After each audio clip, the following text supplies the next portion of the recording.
Hello, today we are reading Yoshiko and the Foreigner.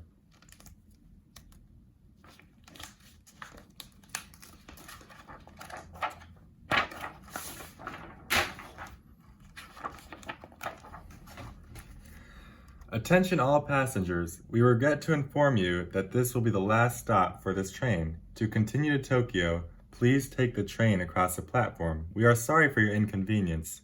Yoshiko groaned. It was hot, the train was crowded, and now it had broken down.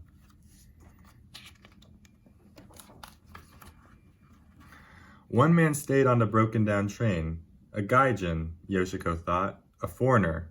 He didn't understand the announcement. Too bad, I'd like to help him, but good Japanese girls don't talk to foreigners, especially Americans wearing military uniform. Yoshiko sighed. The conductor came, gesturing and spouting words. The young Air Force officer broke into a big sheepish grin. Thank you, conductor, sir. He jumped up and crossed the platform. Yoshiko watched curiously through the window. Such a warm smile. He doesn't act like a gaijin. In fact, he seems almost nice.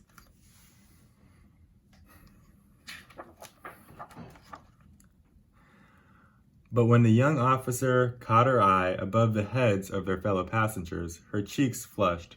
Why do I have to be so tall? She thought. The American fumbled for his Japanese phrasebook and cleared his throat.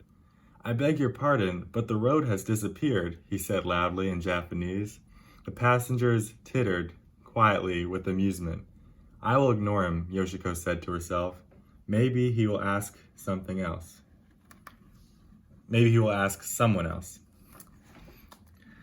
But the young officer tried again.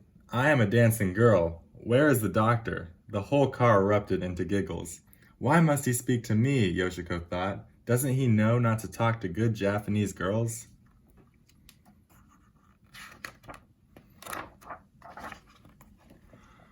But he didn't.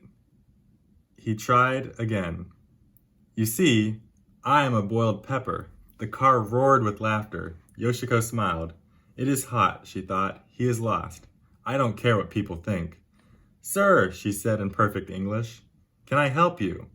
The American wanted to see the Emperor's palace, so Yoshiko told him how to get there. Would you like to go with me? He asked when they reached Tokyo. Yoshiko answered carefully. I will have to ask my sister. If she says yes, I will meet you at the entrance gates of the palace.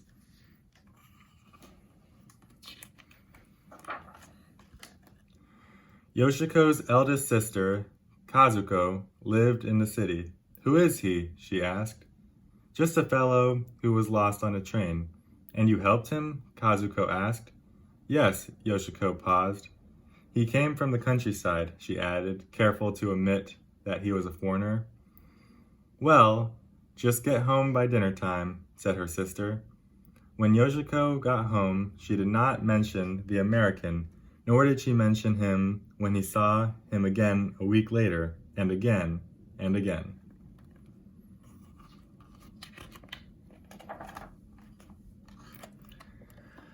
Not to her sisters, not to her brothers, not to her mother, not to her aunts or uncles, not to any of her cousins, or even her little nephew, and especially not to her father.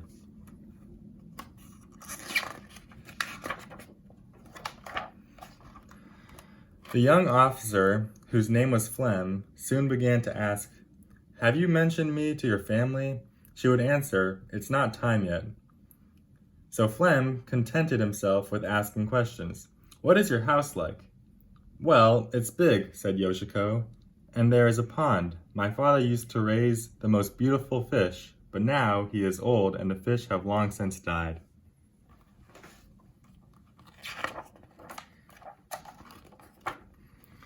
The next time they met in the city, Flem was holding a glass bowl. In the bowl were two beautiful fish. I raised them myself, he said. I'd like your father to have them. It was late summer. Tell me more about your home in the countryside, he asked again. Well, in the main room, we have a miniature shrine for our ancestors. We fill the bowls with wine and rice. It is as if we are giving a feast for our ancestors. We use fresh boiled rice and fine rice wine. This is how we pay our respect.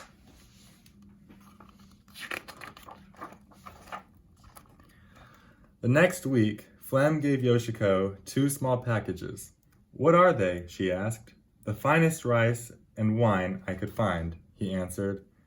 They are for your family. I want to pay my respects too. Months came and went. Flem continued to court Yoshiko, but one day he received orders to return to the United States, so he promised to write, and he left Japan.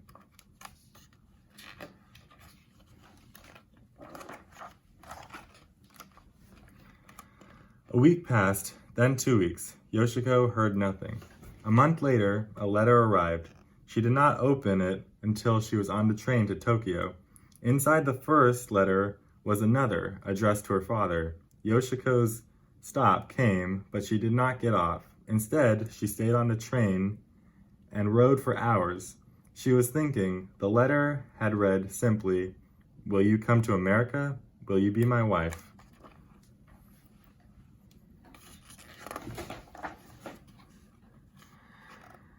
That evening, Yoshiko sat with her mother and father, 2 sisters and 3 brothers, 2 aunts and 2 uncles, 7 cousins, 2 nieces and 1 nephew, eating dinner. "I have met someone special," she said quietly. Everyone stopped eating. She pulled a photograph from the folds of her kimono. "This is he." There was gasps, and everyone spoke at once. "What is this?" "This is a gaijin. He is a soldier, an American soldier." "You've been seeing an American soldier, Yoshiko. What are you thinking? Papa, say something." But Yoshiko's father was silent. His face was grave. "Eat," he said after several moments. "The food will get cold."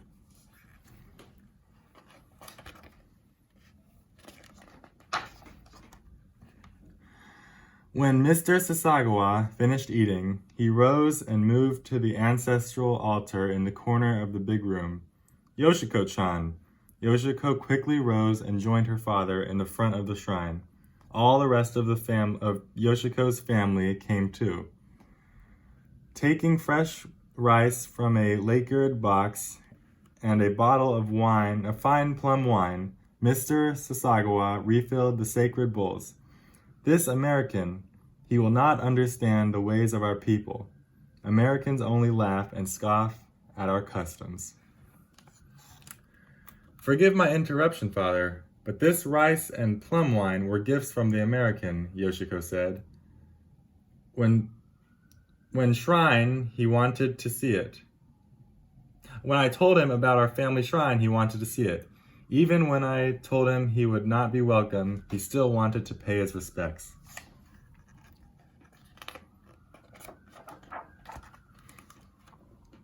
Mr. Sasagawa turned and went out into the garden.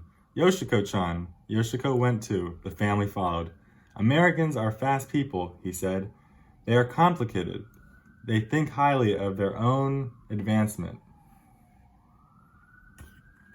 "Yes, father, but these fish, they belong to the American. He raised them. I told him about your fish pond, father. He wanted you to have them."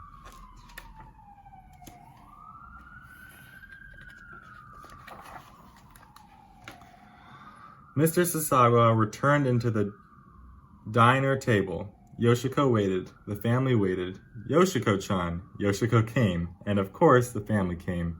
"America is full of proud people. This American could not understand what it means to honor our family and our people. Father, mother, forgive me again. The American does understand.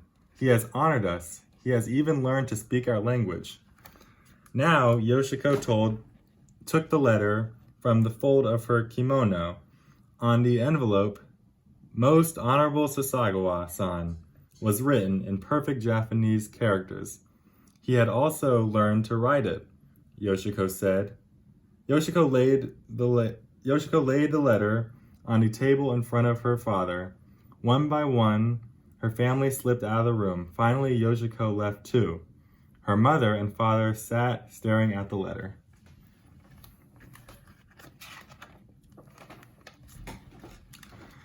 4 days, no one mentioned the American. Yoshiko and her mother were on a hillside behind the house, chopping bamboo. Finally, her mother spoke. Your father has written to your American, Yoshiko. My American? Since you were a little girl, you have wanted to see other countries, to go far, far away. Now you will.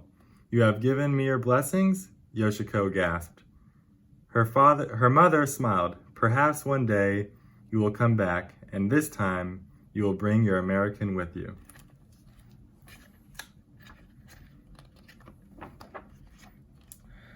Mimi Otey and Yoshiko Sasagawa were married on March 16, 1960. And this is their picture. That's the end. Thank you for reading.